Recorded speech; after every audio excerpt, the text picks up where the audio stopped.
ॐ श्री गणेशाय नमः।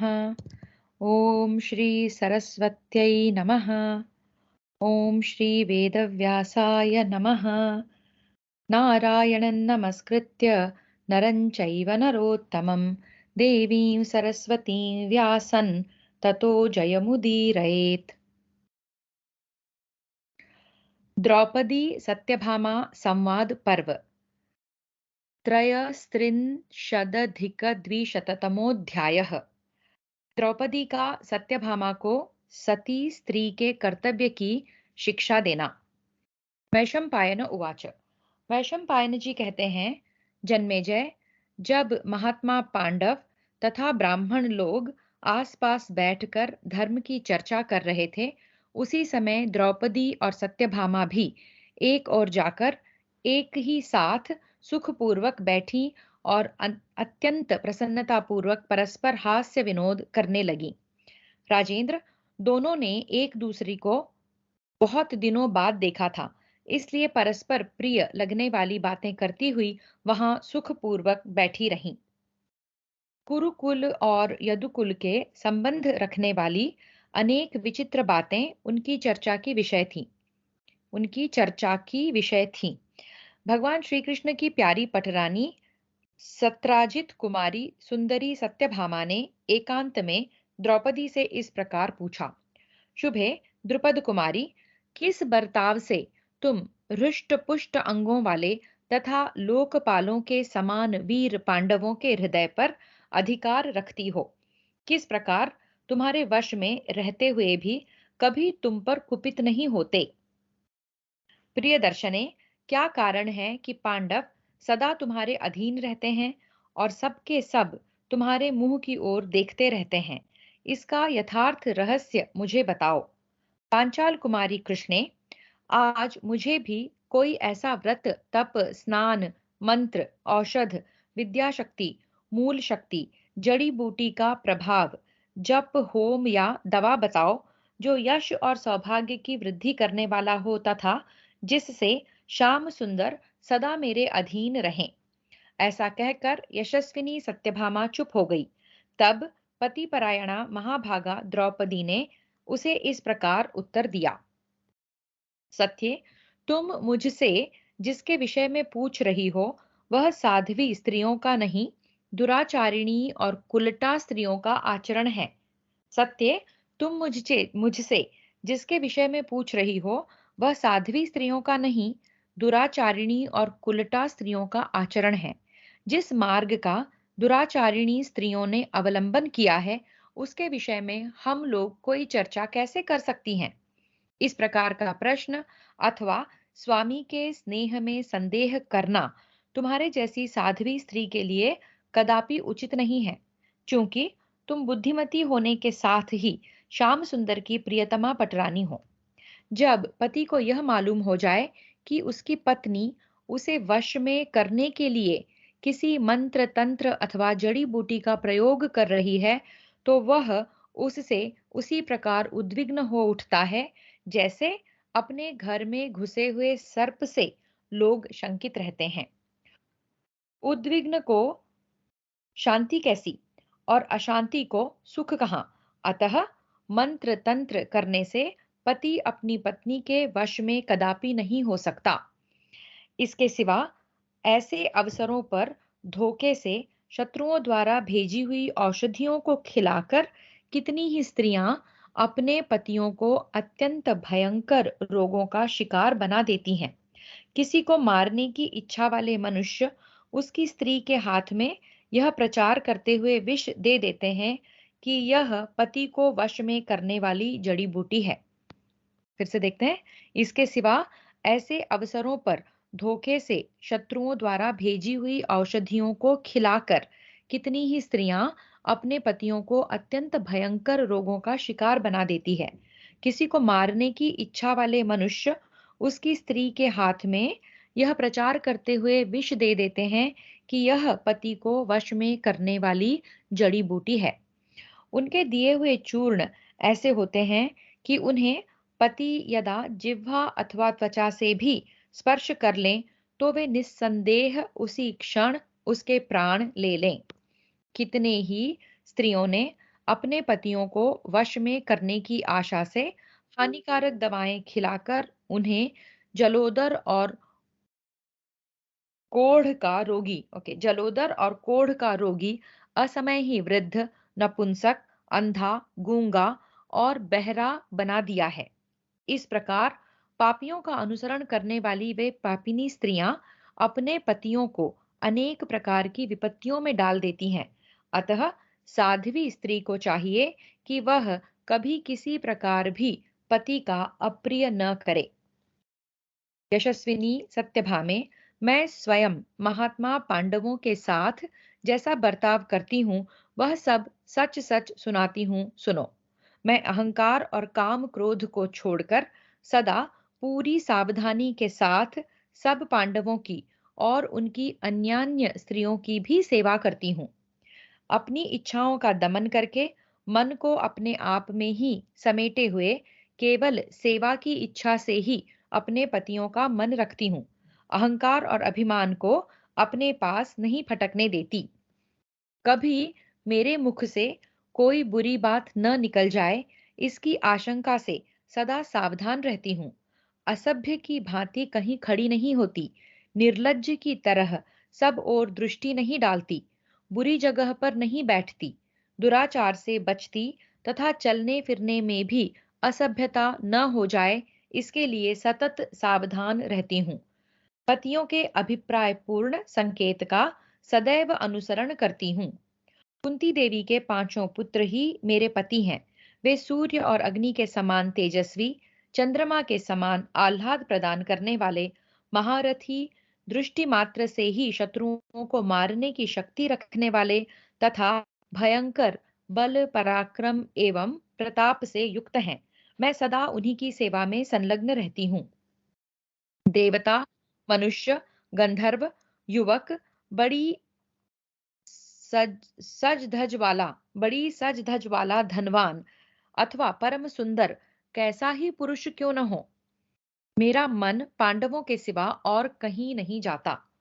पतियों और उनके सेवकों को भोजन कराए बिना मैं कभी भोजन नहीं करती, उन्हें नहलाए बिना कभी नहाती नहीं हूँ, तथा पति देव जब तक शयन न करें तब तक मैं सोती भी नहीं हूँ।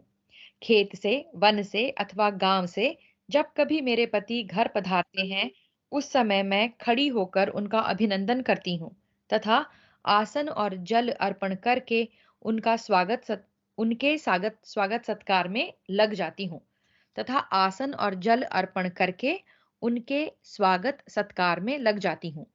मैं घर के बर्तनों को मांज धोकर साफ रखती हूँ, शुद्ध एवं स्वादिष्ट रसोई तैयार करके सबको ठीक समय पर भोजन कराती हूँ। मन और इंद्रियों को संयम में रखकर घर में गुप्त रूप से अनाज का संचय रखती हूँ और घर को झाड़ बुहार लीप पोत कर सदा स्वच्छ एवं पवित्र बनाए रखती हूँ। मैं कोई ऐसी बात मुंह से नहीं निकालती जिससे किसी का तिरस्कार होता हो। दुष्ट स्त्रियों के संपर्क से सदा दूर रहती हूँ। आलस्य को कभी पास नहीं आने देती और सदा पतियों के अनुकूल बर्ताव करती हूँ। पति के किए हुए परिहास के सिवा अन्य समय में मैं नहीं हंसा करती। दरवाजे पर बार बार नहीं खड़ी होती। जहां कूड़े करकट फेंके जाते हों, ऐसे गंदे स्थानों में देर तक नहीं ठहरती और बगीचों में भी बहुत देर तक अकेली नहीं घूमती हूँ। नीच पुरुषों से बात नहीं करती, मन में असंतोष को स्थान नहीं देती और पराई चर्चा से दूर रहती हूँ। न अधिक हंसती हूँ और न अधिक क्रोध करती हूँ। क्रोध का अवसर ही नहीं आने देती। सदा सत्य बोलती और पतियों की सेवा में लगी रहती हूँ। पतिदेव के बिना किसी भी स्थान में अकेले रहना मुझे बिल्कुल पसंद नहीं है। मेरे स्वामी जब कभी कुटुंब के कार्य से कभी परदेश चले जाते हैं, उन दिनों मैं फूलों का श्रृंगार नहीं धारण करती, अंग राग नहीं लगाती और निरंतर ब्रह्मचर्य व्रत का पालन करती हूँ। मेरे पतिदेव जिस चीज को नहीं खाते, नहीं पीते अथवा नहीं सेवन करते, वह सब मैं भी त्याग देती हूँ। सुंदरी, शास्त्रों में स्त्रियों के लिए जिन कर्तव्यों का उपदेश किया गया है, उन सब का मैं नियम पूर्वक पालन करती हूँ। अपने अंगों को वस्त्राभूषणों से विभूषित रखकर पूरी सावधानी के साथ मैं पति के प्रिय एवं हित साधनों में संलग्न रहती हूँ। मेरी सास ने अपने परिवार के लोगों के साथ बर्ताव में लाने योग्य जो धर्म पहले मुझे बताए थे, उन सब का मैं निरंतर आलस्य रहित होकर पालन करती हूँ। मैं दिन रात आलस्य त्याग कर भिक्षा, दान, बलि, वैश्वदेव, श्राद्ध, पर्व कालोचित स्थाली पाक यज्ञ, मान्य पुरुषों का आदर सत्कार, विनय, नियम तथा अन्य जो जो धर्म मुझे ज्ञात हैं, उन सब का सब प्रकार से उद्यत होकर पालन करती हूँ। मेरे पति बड़े ही सज्जन और मृदुल स्वभाव के हैं, सत्यवादी तथा सत्य धर्म का निरंतर पालन करने वाले हैं। तथापि क्रोध में भरे हुए विषैले सर्पों से जिस प्रकार लोग डरते हैं, उसी प्रकार मैं अपने पतियों से डरती हुई उनकी सेवा करती हूँ। मैं यह मानती हूँ कि पति के आश्रय में रहना ही स्त्रियों का सनातन धर्म है। पति ही उनका देवता है और पति ही उनकी गति है। पति के सिवा नारी का दूसरा कोई सहारा नहीं है। ऐसे पति देवता का भला कौन स्त्री अप्रिय करेगी? पतियों के शयन करने से पहले मैं कभी शयन नहीं करती, उनसे पहले भोजन नहीं करती, उनकी इच्छा के विरुद्ध कोई आभूषण नहीं पहनती, उनकी सास की कभी अपनी सास की कभी निंदा नहीं करती और अपने आप को सदा नियंत्रण में रखती हूँ। सौभाग्यशालिनी सत्यभामे, मैं सावधानी से सर्वदा सवेरे उठकर समुचित सेवा के लिए सन्नद्ध रहती हूँ। गुरुजनों की सेवा शुश्रूषा से ही मेरे पति मेरे अनुकूल रहते हैं। मैं वीर जननी सत्यवादिनी आर्या कुंती देवी की भोजन, वस्त्र और जल आदि से सदा स्वयं सेवा करती रहती हूँ। वस्त्र, आभूषण और भोजन आदि में मैं कभी सास की अपेक्षा अपने लिए कोई विशेषता नहीं रखती। मेरी सास कुंती देवी पृथ्वी के समान क्षमाशील है। मैं कभी उनकी निंदा नहीं करती। पहले महाराज युधिष्ठिर के महल में प्रतिदिन 8,000 ब्राह्मण सोने की थालियों में भोजन किया करते थे। महाराज युधिष्ठिर के यहाँ 88,000 ऐसे स्नातक गृहस्थ थे जिनका वे भरण पोषण करते थे। उनमें से प्रत्येक की सेवा में 30-30 दासियां रहती थीं। इनके सिवा दूसरे 10,000 और ऊर्ध्वरेता यति उनके यहाँ रहते थे, जिनके लिए सुंदर ढंग से तैयार किया हुआ अन्न सोने की थालियों में परोसकर पहुंचाया जाता था। मैं उन सब वेदवादी ब्राह्मणों को अग्रहार यानी कि बलि वैश्वदेव के अंत में अतिथि को दिए जाने वाले प्रथम अन्न उसे अग्रहार कहते हैं। तो उस वेदवादी ब्राह्मणों को अग्रहार का अर्पण करके भोजन, वस्त्र और जल के द्वारा उनकी यथा योग्य पूजा करती थी। कुंती नंदन महात्मा युधिष्ठिर के 1,00,000 दासियां थी, जो हाथों में शंख की चूड़ियां, भुजाओं में बाजूबंद और कंठ में सुवर्ण के हार पहनकर बड़ी सज धज के साथ रहती थी। उनकी मालाएं तथा आभूषण बहुमूल्य थे। अंग कांति बड़ी सुंदर थी। वे चंदन मिश्रित जल से स्नान करती और चंदन का ही अंग राग लगाती थी। मणि तथा सुवर्ण के गहने पहना करती थी। नृत्य और गीत की कला में उनका कौशल देखने ही योग्य था। उन सब के नाम, रूप तथा भोजन आच्छादन आदि सभी बातों की मुझे जानकारी रहती थी। किसने क्या काम किया और क्या नहीं किया, यह बात भी मुझसे छिपी नहीं रहती थी। बुद्धिमान कुंतीनंदन युधिष्ठिर की पूर्वोक्त 1,00,000 दासियां हाथों में भोजन से भरी हुई थाली लिए दिन रात अतिथियों को भोजन कराती थी। जिन दिनों महाराज युधिष्ठिर इंद्रप्रस्थ में रहकर इस पृथ्वी का पालन करते थे, उस समय प्रत्येक यात्रा में उनके साथ 1,00,000 घोड़े और 1,00,000 हाथी चलते थे।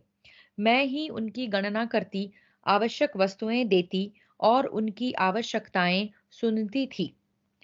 अंतःपुर के नौकरों के तथा ग्वालों और गडरियों से लेकर समस्त सेवकों के सभी कार्यों की देखभाल मैं ही करती थी, और किसी ने क्या काम किया अथवा कौन काम अधूरा रह गया, इन सब बातों की जानकारी भी रखती थी। कल्याणी एवं यशस्विनी सत्यभामे महाराज तथा अन्य पांडवों को जो कुछ आय व्यय और बचत होती थी, उस सब का हिसाब मैं अकेले ही रखती और जानती थी। वरानने भरतश्रेष्ठ पांडव कुटुंब का सारा भार मुझ पर ही रखकर उपासना में लगे रहते और तद अनुरूप चेष्टा करते थे। मुझ पर जो भार रखा गया था उसे दुष्ट स्वभाव के स्त्री पुरुष नहीं उठा सकते थे, परंतु मैं सब प्रकार का सुख भोग छोड़कर रात दिन उस दुर्वह भार को वहन करने की चेष्टा किया करती थी। मेरे धर्मात्मा पतियों का पूरा पूरा भरा पूरा खजाना वरुण के भंडार और परिपूर्ण महासागर के समान अक्षय एवं अगम्य था। केवल मैं ही उनके विषय की ठीक जानकारी रखती थी। केवल मैं ही उनके विषय की ठीक जानकारी रखती थी। रात हो या दिन, मैं सदा भूख प्यास के कष्ट सहन करके निरंतर कुरुकुल रत्न पांडवों की आराधना में लगी रहती थी। इससे मेरे लिए दिन और रात समान हो गए थे। सत्य, मैं प्रतिदिन सबसे पहले उठती और सबसे पीछे सोती थी। यह पति भक्ति और सेवा ही मेरा वशीकरण मंत्र है। पति को वश में करने का यही सबसे महत्वपूर्ण उपाय मैं जानती हूँ। दुराचारिणी स्त्रियां जिन उपायों का अवलंबन करती हैं, उन्हें न तो मैं करती हूँ और न चाहती ही हूँ। वैशंपायन उवाच। वैशंपायन जी कहते हैं, जन्मेजय, द्रौपदी की ये धर्मयुक्त बातें सुनकर सत्यभामा ने उस धर्मपरायणा पांचाली का समादर करते हुए कहा, पांचाल राजकुमारी याज्ञसेनी, मैं तुम्हारी शरण में आई हूँ।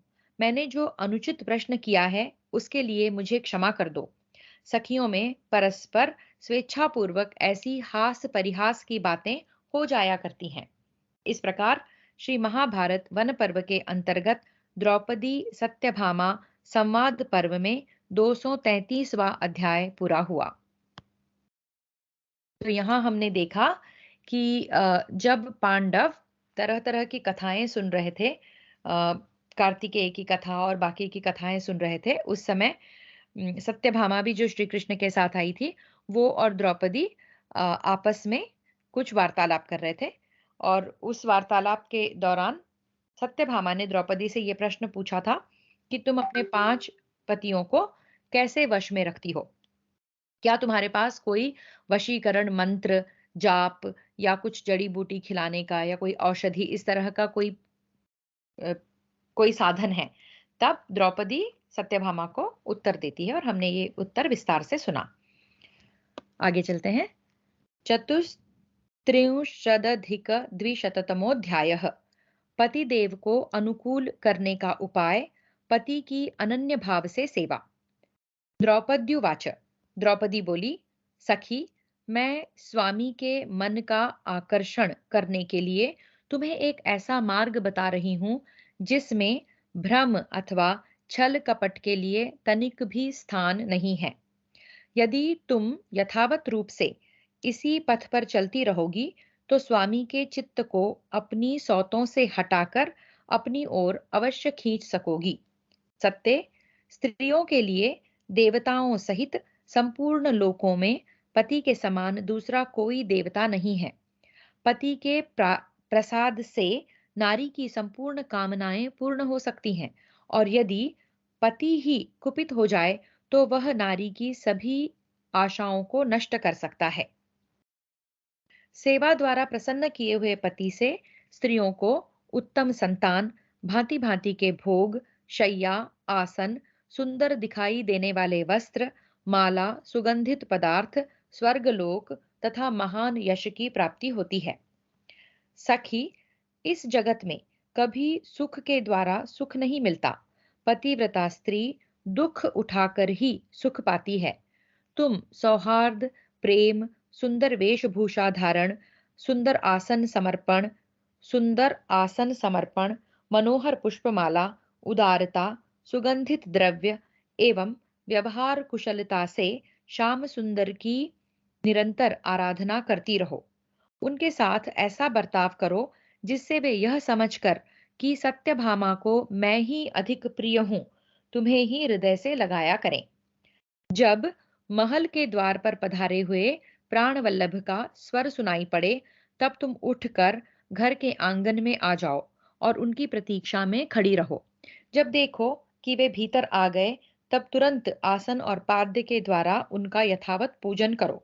सत्य, यदि श्याम सुंदर किसी कार्य के लिए दासी को भेजते हो, तो तुम्हें स्वयं उठकर वह सब काम कर लेना चाहिए, जिससे श्री कृष्ण को तुम्हारे इस सेवा भाव का अनुभव हो जाए कि सत्यभामा संपूर्ण हृदय से मेरी सेवा करती है।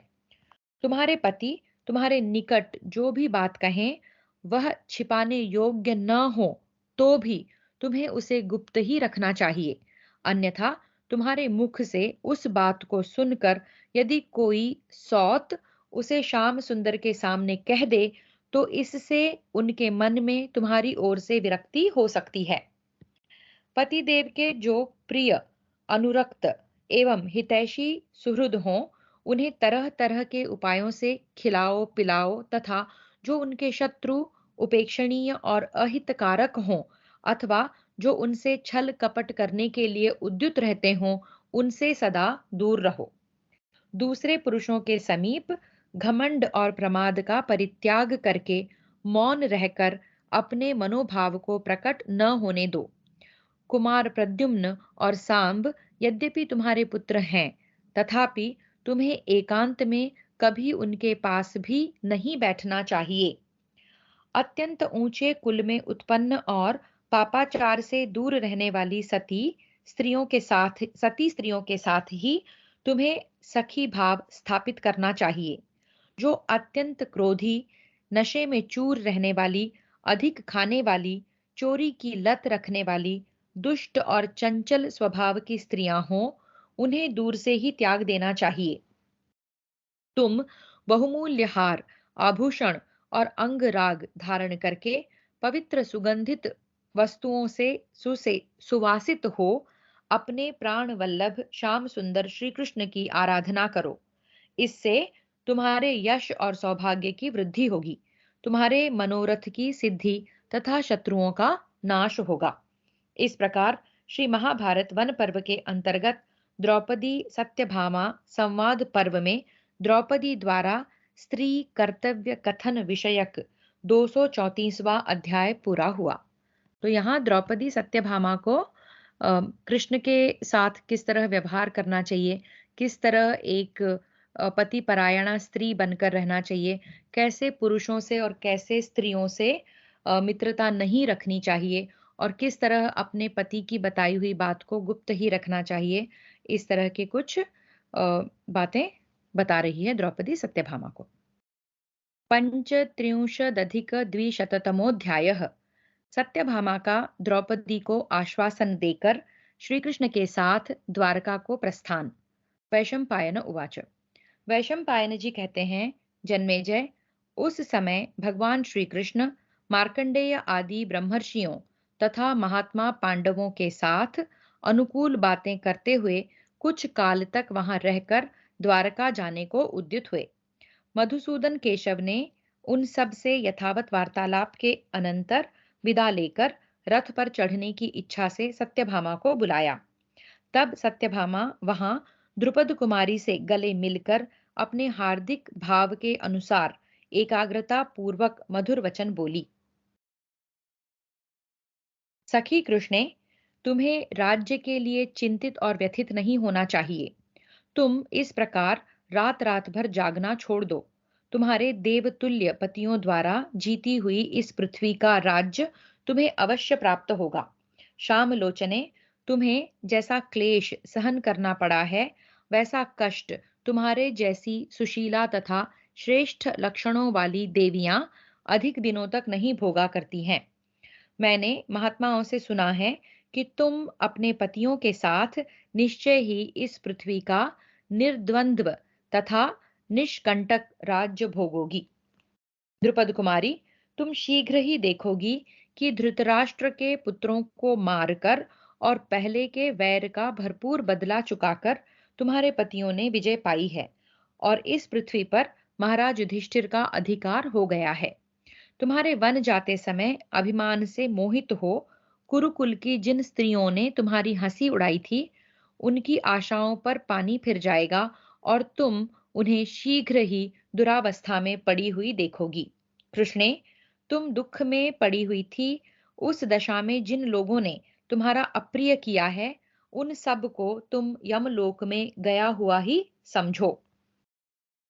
युधिष्ठिर कुमार प्रतिविंध्य, भीमसेन नंदन सुत सोम, अर्जुन कुमार श्रुतकर्मा, नकुल नंदन शतानीक तथा सहदेव कुमार श्रुतसेन, तुम्हारे ये सभी वीर पुत्र शस्त्र विद्या में निपुण हो गए हैं और कुशल पूर्वक द्वारकापुरी में रहते हैं।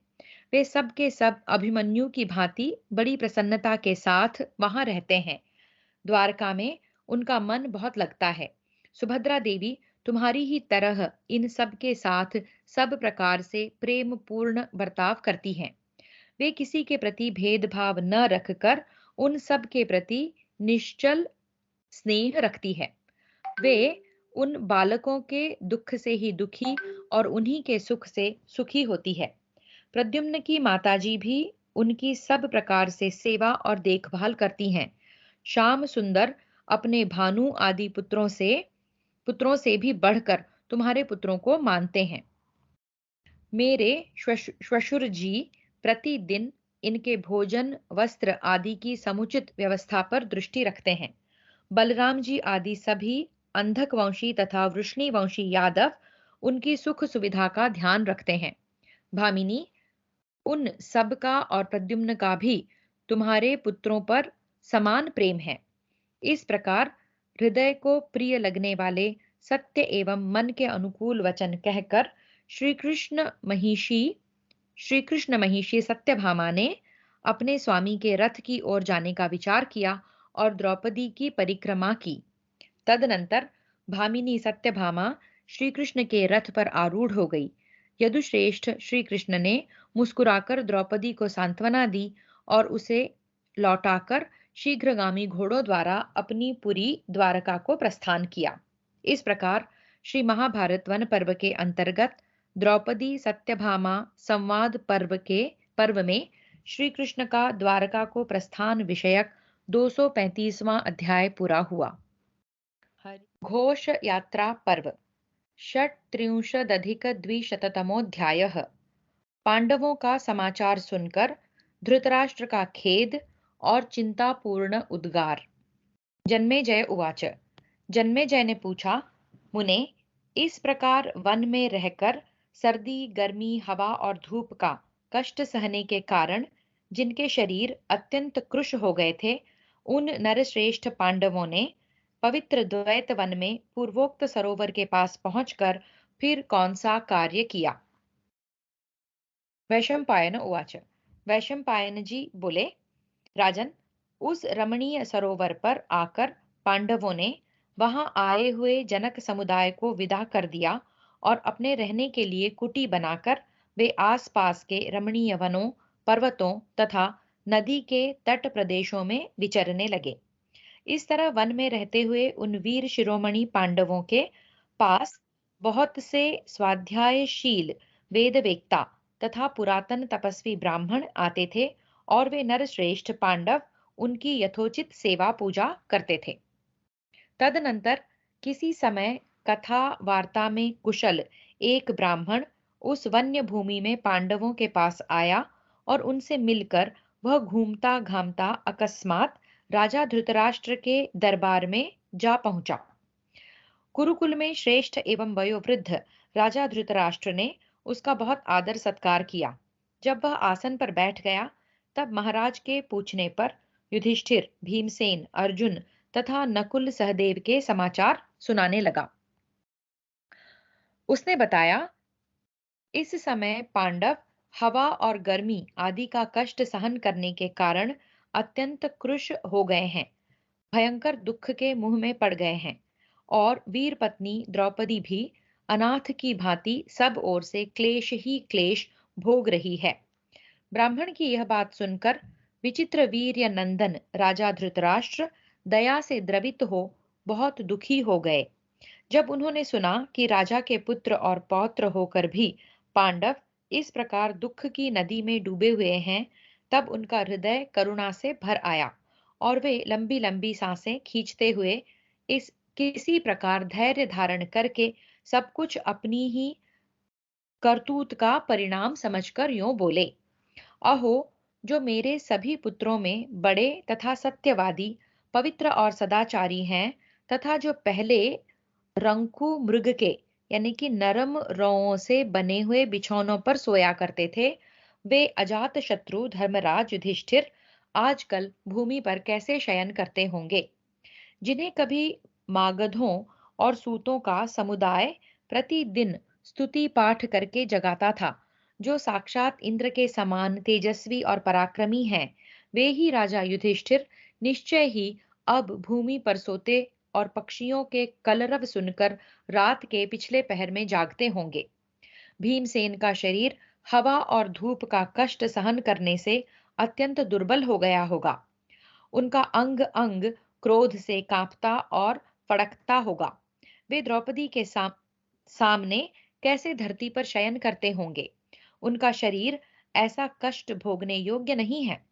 इसी प्रकार सुकुमार एवं मनस्वी अर्जुन, जो सदा धर्मराज युधिष्ठिर के अधीन रहते हैं, अमर्षण के कारण नहीं, अमर्ष के कारण उनके सारे अंगों में संताप हो रहा होगा और निश्चय ही उन्हें अपनी कुटिया में अच्छी तरह नींद नहीं आती होगी।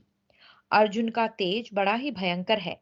वे नकुल, सहदेव, द्रौपदी, युधिष्ठिर तथा भीमसेन को सुख से वंचित देखकर सर्प के समान फुफकारते होंगे और अमर्ष के कारण निश्चय ही उन्हें नींद नहीं आती होगी।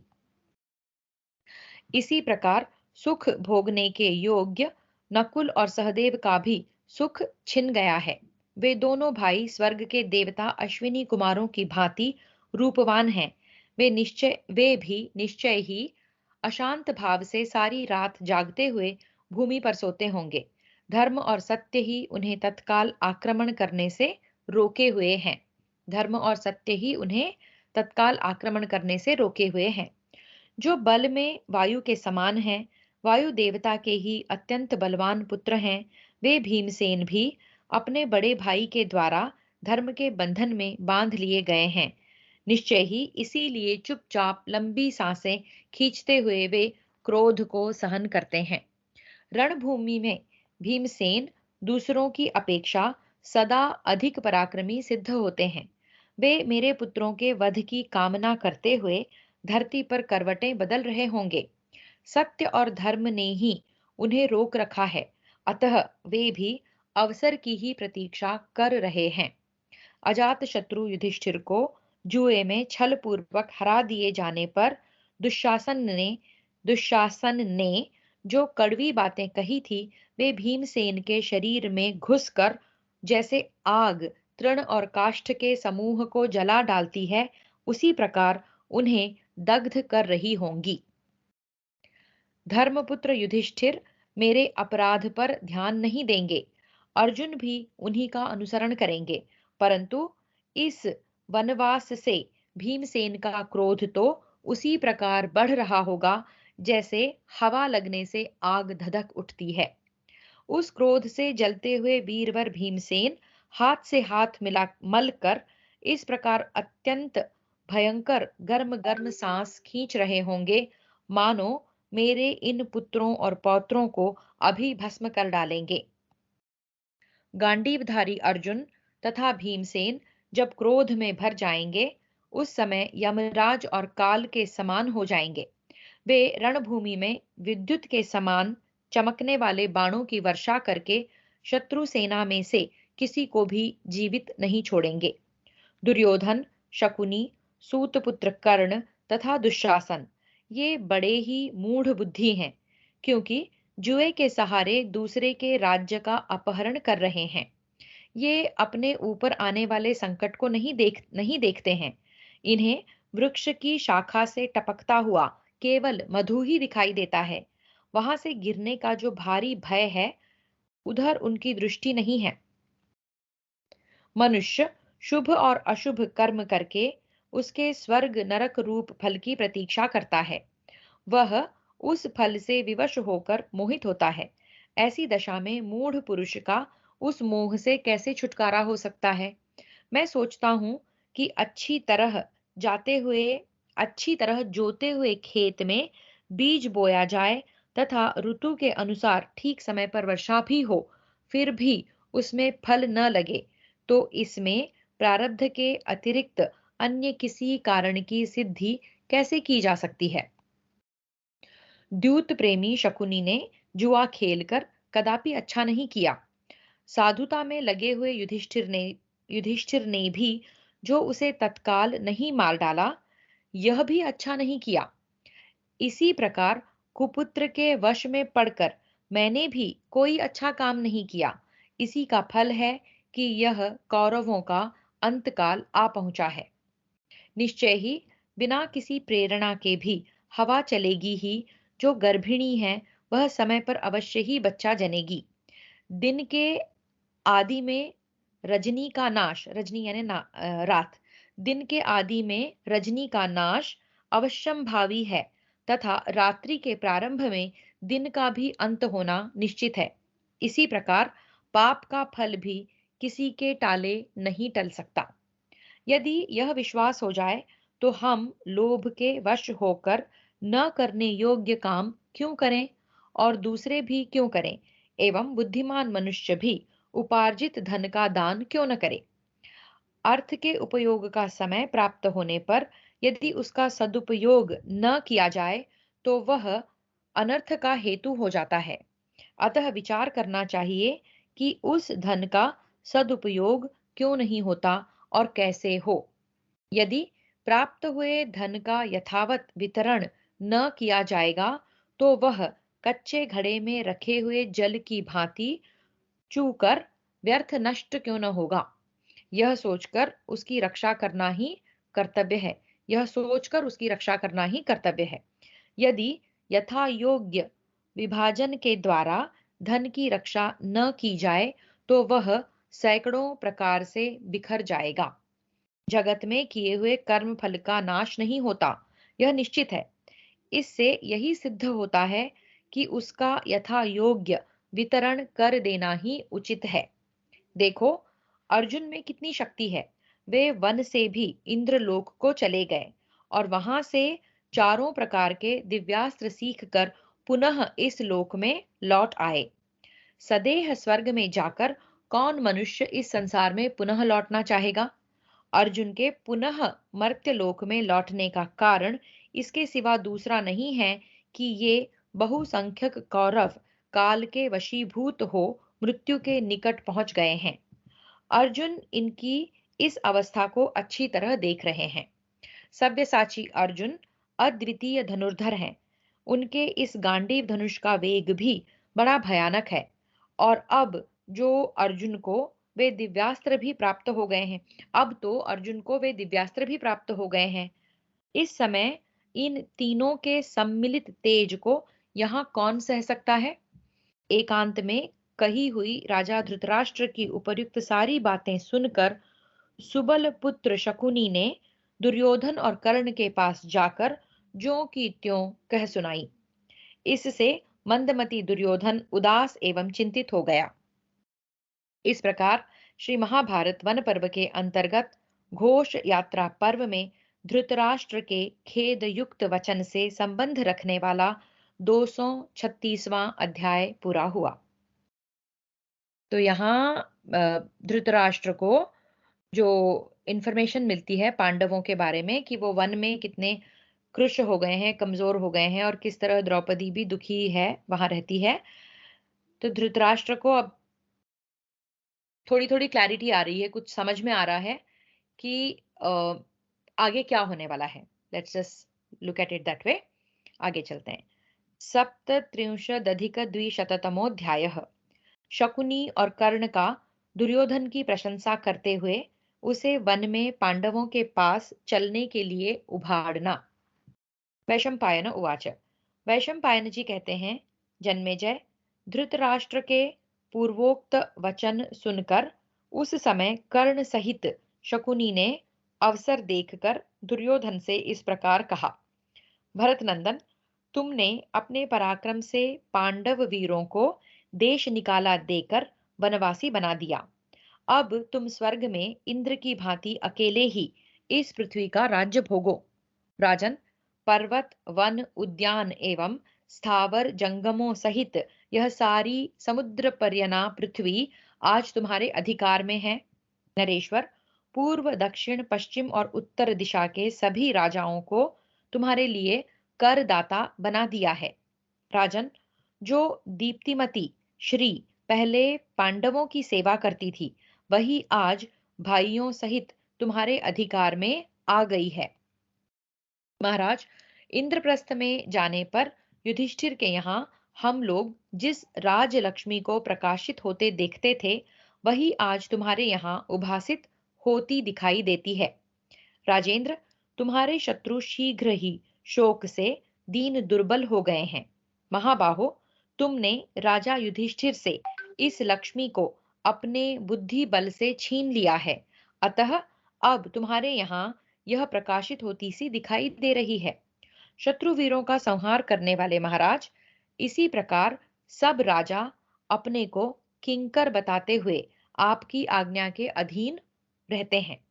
राजन, इस समय यह सारी समुद्र वसना पृथ्वी देवी पर्वत, वन, ग्राम, नगर तथा खानों के साथ तुम्हारे अधिकार में आ गई है। यह नाना प्रकार के प्रदेशों से युक्त तथा पर्वतों से सुशोभित है। नाना प्रकार की ध्वजा पताकाओं से चिन्हित इस भूतल पर कितने ही समृद्धिशाली राष्ट्र हैं और वहां बहुत सी विशाल सेनाएं संगठित हैं।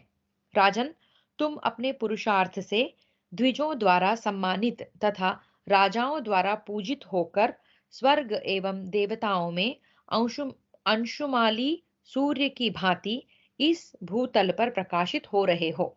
महाराज, जिस प्रकार रुद्रों से यमराज, मरुदगणों से इंद्र तथा नक्षत्रों से उनके स्वामी चंद्रमा की शोभा होती है, उसी प्रकार कौरवों से घिरे हुए तुम शोभा पा रहे हो। जिन्होंने तुम्हारी आज्ञा का आदर नहीं किया था और जो तुम्हारे शासन में नहीं थे, उन पांडवों की दशा हम प्रत्यक्ष देख रहे हैं। वे राजलक्ष्मी से वंचित हो वन में निवास करते हैं। महाराज, सुनने में आया है कि पांडव लोग द्वैत वन में सरोवर के तट पर वनवासी ब्राह्मणों के साथ रहते हैं।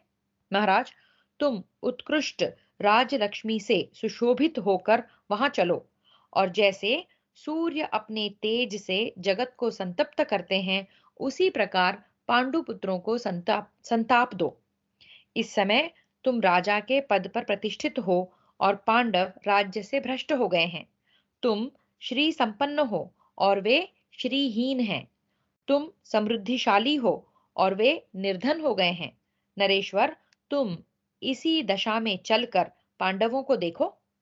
पांडव तुम्हें नहुष नंदन ययाति की भांति महान वंश में उत्पन्न तथा परम मंगलमयी स्थिति में प्रतिष्ठित देखें। प्रजापालक नरेश, पुरुष में प्रकाशित होने वाले जिस लक्ष्मी को उसके सुहृद और शत्रु दोनों देखते हैं, वही सबल होती है। जैसे पर्वत की चोटी पर खड़ा हुआ मनुष्य भूतल पर स्थित हुई सभी वस्तुओं को नीची और छोटी देखता है, उसी प्रकार जो पुरुष स्वयं सुख में रहकर शत्रुओं को संकट में पड़ा हुआ देखता है, उसके लिए इससे बढ़कर सुख की बात और क्या होगी। नृपश्रेष्ठ, मनुष्य को अपने शत्रुओं की दुर्दशा देखने से जो प्रसन्नता प्राप्त होती है, वह धन, पुत्र तथा राज्य मिलने से भी नहीं होती। हम लोगों में से जो भी स्वयं सिद्ध मनोरथ होकर आश्रम में अर्जुन को वल्कल और मृगछाला पहने देखेगा, उसे कौन सा सुख नहीं मिल जाएगा। फिर से, हम लोगों में से जो भी स्वयं सिद्ध मनोरथ होकर आश्रम में अर्जुन को वल्कल और मृगछाला पहने देखेगा, उसे कौन सा सुख नहीं मिल जाएगा? तुम्हारी रानियां सुंदर साड़ियां पहनकर चलें और वन में वल्कल एवं मृग चर्म लपेटकर दुख में डूबी हुई द्रुपद कुमारी कृष्णा को देखें तथा द्रौपदी भी इन्हें देखकर बार बार संताप करे। वह धन से वंचित हुए अपने आत्मा तथा जीवन की निंदा करे, उन्हें बार बार धिक्कारें। सभा में उसके साथ जो बर्ताव किया गया था, उससे उसके हृदय में इतना दुख नहीं हुआ होगा जितना कि तुम्हारी रानियों को वस्त्राभूषणों से विभूषित देखकर हो सकता है। वैशंपायन उवाच। वैशंपायन जी कहते हैं, जन्मेजय, शकुनी और कर्ण दोनों राजा दुर्योधन से ऐसा कहकर अपनी बात पूरी होने पर चुप हो गए। इस प्रकार श्री महाभारत वन पर्व के अंतर्गत घोष यात्रा पर्व में कर्ण और शकुनी के वचन विषयक 237वां अध्याय पूरा हुआ। तो यहाँ कर्ण और शकुनी जो है दुर्योधन को इंस्टिगेट कर रहे हैं कि चलो वन में जाकर पांडवों की दुर्दशा देखकर कुछ मजे लिए जाएं, उनको कुछ संताप दिया जाए। आगे देखते हैं। अष्टात्रिंशदधिक द्विशततमोऽध्यायः। दुर्योधन के द्वारा कर्ण और शकुनी की मंत्रणा स्वीकार करना तथा कर्ण आदि का घोष यात्रा को निमित्त बनाकर द्वैत वन में जाने के लिए धृतराष्ट्र से आज्ञा लेने जाना। वैशंपायन उवाच। वैशंपायन जी कहते हैं, जन्मेजय, कर्ण की बात सुनकर राजा दुर्योधन को पहले तो बड़ी प्रसन्नता हुई। फिर वह दीन होकर इस प्रकार बोला, कर्ण, तुम जो कुछ कह रहे हो वह सब मेरे मन में भी है, परंतु जहां पांडव रहते हैं वहां जाने के लिए मैं पिताजी की आज्ञा नहीं पा सकूंगा। महाराज धृतराष्ट्र उन वीर पांडवों के लिए सदा विलाप करते रहते हैं। वे तप शक्ति के संयोग से पांडवों को हमसे अधिक बलशाली भी मानते हैं। अथवा यदि उन्हें इस बात का पता लग जाए कि हम लोग वहां जाकर क्या करना चाहते हैं, तब वे भावी संकट से हमारी रक्षा के लिए ही हमें वहां जाने की अनुमति नहीं देंगे। महातेजस्वी कर्ण पिताजी को यह समझते देर नहीं लगेगी कि वन में रहने वाले पांडवों को उखाड़ कर फेंकने के अतिरिक्त हम लोगों के द्वैत वन में जाने का दूसरा कोई प्रयोजन नहीं है। जुए का अवसर उपस्थित होने पर विदुर जी ने मुझसे, तुमसे तथा मामा शकुनी से जैसी बातें कही थी उन्हें तो तुम जानते ही हो। उन सब बातों पर तथा और भी पांडवों के लिए जो विलाप किया गया है उस पर विचार करके मैं किसी निश्चय पर नहीं पहुंच पाता कि द्वैत वन में चलूं या न चलूं। यदि मैं भीमसेन तथा अर्जुन को द्रौपदी के साथ वन में क्लेश उठाते देख सकूं तो मुझे भी बड़ी प्रसन्नता होगी। पांडवों को वल्कल वस्त्र पहने और मृग चर्म ओढ़े देखकर मुझे जितनी खुशी होगी उतनी इस समूची पृथ्वी का राज्य पाकर भी नहीं होगी। कर्ण, मैं द्रुपद कुमारी कृष्णा को वन में गेरुए कपड़े पहने देखूं, इससे बढ़कर प्रसन्नता की बात मेरे लिए और क्या हो सकती है। यदि धर्मराज युधिष्ठिर तथा पांडुनंदन भीमसेन मुझे परमोत्कृष्ट राजलक्ष्मी से संपन्न देख लें तो मेरा जीवन सफल हो जाए, परंतु मुझे कोई ऐसा उपाय नहीं दिखाई देता जिससे हम लोग द्वैत वन में जा सकें अथवा महाराज मुझे वहां जाने की आज्ञा दे दें। अतः तुम मामा शकुनी तथा भाई दुशासन के साथ सलाह करके कोई अच्छा सा उपाय ढूंढ निकालो जिससे हम लोग द्वैत वन में चल सकें। मैं भी आज ही जाने या न जाने के विषय में कोई निश्चय करके कल सवेरा होते ही महाराज के पास जाऊंगा। जब मैं वहां बैठ जाऊं और कुरुश्रेष्ठ भीष्म जी भी उपस्थित रहें, उस समय जो उपाय दिखाई दे उसे तुम और शकुनी दोनों बतलाना। पितामह भीष्म जी की तथा महाराज की वहां जाने के विषय में क्या सम्मति है, यह सुन लेने पर पितामह को अनुनय विनय से राजी करके उनकी आज्ञा लेकर ही द्वैत वन में चलने का निश्चय करूंगा। बहुत अच्छा, ऐसा ही हो। यह कहकर सब अपने अपने विश्राम गृह में चले गए। जब रात बीती और सबेरा हुआ तब कर्ण कर्ण राजा दुर्योधन के पास गया। वहां कर्ण ने हंसकर दुर्योधन से कहा, जनेश्वर, मुझे जो उपाय सूझा है उसे बताता हूं, सुनो। नरेश्वर, गौओं के रहने के सभी स्थान इस समय द्वैत वन में ही हैं और वहां आपके पधारने की सदा प्रतीक्षा की जाती है। अतः घोष यात्रा उन स्थानों को देखने के बहाने हम वहां निस्संदेह चल सकेंगे। तो गौओं को देखने के लिए द्वैतवन में जा रहे हैं, ये प्लान बनाया जा रहा है। और ये कर्ण जो है दुर्योधन को बता रहा है कि इस तरह हम प्लानिंग करेंगे, इसकी अनुमति हमें मिल सकती है। राजन, अपनी गौओं को देखने के लिए यात्रा करना सदा उचित ही है। ऐसा बहाना लेने पर पिताजी तुम्हें अवश्य वहां जाने की आज्ञा दे सकते हैं। घोष यात्रा का निश्चय करने के लिए इस प्रकार की बातें करते हुए उन दोनों सुहृदों से गांधार राज शकुनी ने हंसते हुए से कहा, द्वैत वन में जाने का यह उपाय मुझे सर्वथा निर्दोष दिखाई देता है। इसके लिए राजा धृतराष्ट्र हमें अवश्य आज्ञा दे देंगे और वहां जाकर हमें क्या क्या करना चाहिए इसके विषय में कुछ समझाएंगे भी। नरेश्वर, गौओं के रहने के सभी स्थान इस समय द्वैत वन में ही हैं और वहां तुम्हारे पधारने की सदा प्रतीक्षा की जाती है। अतः घोष यात्रा के बहाने हम वहां निस्संदेह चल सकेंगे। तदनंतर वे सब के सब अपनी योजना को सफल होती देख हंसने और एक दूसरे के हाथ पर प्रसन्नता से ताली देने लगे। फिर यही निश्चय करके वे तीनों कुरुश्रेष्ठ राजा धृतराष्ट्र से मिले। इस प्रकार श्री महाभारत वन पर्व के अंतर्गत घोष यात्रा पर्व में घोष यात्रा के संबंध में परामर्श विषयक 238वां अध्याय पूरा हुआ।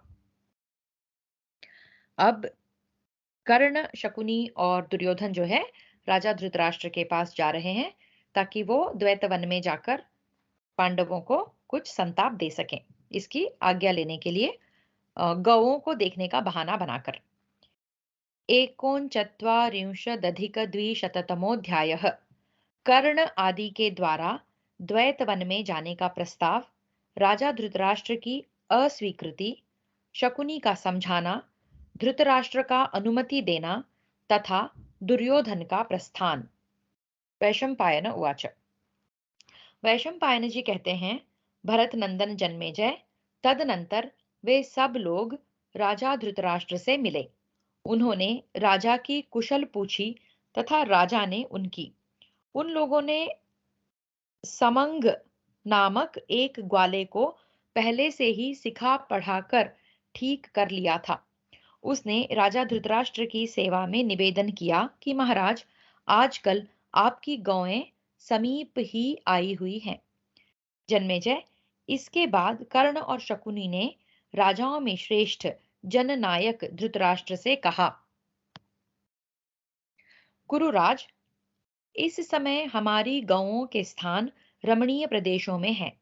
यह समय गौओं और बछड़ों की गणना करने तथा उनकी आयु, रंग, जाति एवं नाम का ब्यौरा लिखने के लिए भी अत्यंत उपयोगी है। राजन, इस समय आपके पुत्र दुर्योधन के लिए हिंसक पशुओं के शिकार करने का भी उपयुक्त अवसर है। अतः आप इन्हें द्वैत वन में जाने की आज्ञा दीजिए। धृतराष्ट्र उवाच। धृतराष्ट्र बोले, तात, हिंसक पशुओं का शिकार खेलने का प्रस्ताव सुंदर है।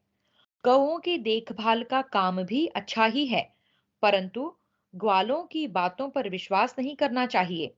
यह नीति का वचन है जिसका मुझे स्मरण हो आया है। मैंने सुना है कि नरश्रेष्ठ पांडव भी इन दिनों वहीं कहीं आसपास ठहरे हुए हैं। अतः तुम लोगों को मैं स्वयं वहां जाने की आज्ञा नहीं दे सकता। राधानंदन, पांडव छल पूर्वक हराए गए हैं।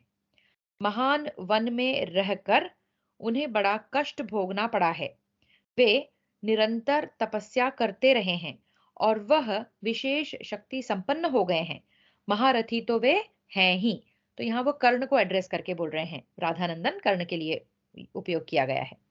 माना कि धर्मराज युधिष्ठिर क्रोध नहीं करेंगे, परंतु भीमसेन तो सदा ही अमर्ष में भरे रहते हैं और राजा द्रुपद की पुत्री कृष्णा भी साक्षात अग्नि की ही मूर्ति है। तुम लोग तो अहंकार और मोह में चूर रहते ही हो, अतः उनका अपराध अवश्य करोगे। इस दशा में वे तुम्हें भस्म किए बिना नहीं छोड़ेंगे, क्योंकि उनमें तप शक्ति विद्यमान है, अथवा उन वीरों के पास अस्त्र शस्त्रों की भी कमी नहीं है। तुम्हारे प्रति उनका क्रोध सदा ही बना रहता है।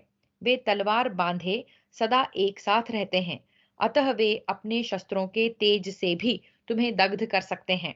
यदि संख्या से अधिक होने के कारण तुमने ही किसी प्रकार उन पर चढ़ाई कर दी, तो यह भी तुम्हारी बड़ी भारी नीचता ही समझी जाएगी। मेरी समझ में तो तुम लोगों का पांडवों पर विजय पाना असंभव ही है। महाबाहु धनंजय इंद्रलोक में रह चुके हैं और वहां से दिव्यास्त्रों की शिक्षा लेकर वन में लौटे हैं। पहले जब अर्जुन को दिव्यास्त्र नहीं प्राप्त हुए थे, तभी उन्होंने सारी पृथ्वी को जीत लिया था। अब तो महारथी अर्जुन दिव्यास्त्रों के विद्वान हैं। ऐसी दशा में तुम्हें मार डालें, यह कौन बड़ी बात है? अथवा मेरी बात सुनकर तुम लोग वहां यदि अपने को काबू में रखते हुए सावधानी के साथ रह सको, तो भी यह विश्वास करके कि ये लोग सत्यवादी होने के कारण हमें कष्ट नहीं देंगे, वनवास से उद्विग्न हुए पांडवों के बीच में निवास करना तुम्हारे लिए दुखदाई होगा। अथवा यह भी संभव है कि तुम लोगों के कुछ सैनिक युधिष्ठिर का अपमान कर बैठें और तुम्हारे अनजाने में किया गया यह अपराध तुम लोगों के लिए हानिकारक हो जाए। अतः भरत नंदन, दूसरे विश्वसनीय पुरुष गौओं की गणना करने के लिए वहां चले जाएंगे। स्वयं तुम्हारा वहां जाना मुझे ठीक नहीं जान पड़ता। शकुनी रुवाच। शकुनी बोला, भारत, ज्येष्ठ पांडव युधिष्ठिर धर्मात्मा हैं। उन्होंने भारी सभा में यह प्रतिज्ञा की है कि हमें 12 वर्षों तक वन में रहना है। अन्य पांडव भी धर्म पर ही चलने वाले हैं, अतः वे सब के सब युधिष्ठिर का ही अनुसरण करते हैं। कुंती नंदन युधिष्ठिर हम लोगों पर कदापि क्रोध नहीं करेंगे। हमारी विशेष इच्छा केवल हिंसक पशुओं का शिकार खेलने की है। हम लोग वहां स्मरण के लिए केवल गौओं की गणना करना चाहते हैं। पांडवों से मिलने की हमारी इच्छा बिल्कुल नहीं है। हमारी ओर से वहां कोई भी नीचतापूर्ण व्यवहार नहीं होगा। जहां पांडवों का निवास होगा, उधर हम लोग जाएंगे ही नहीं। वैशंपायन उवाच।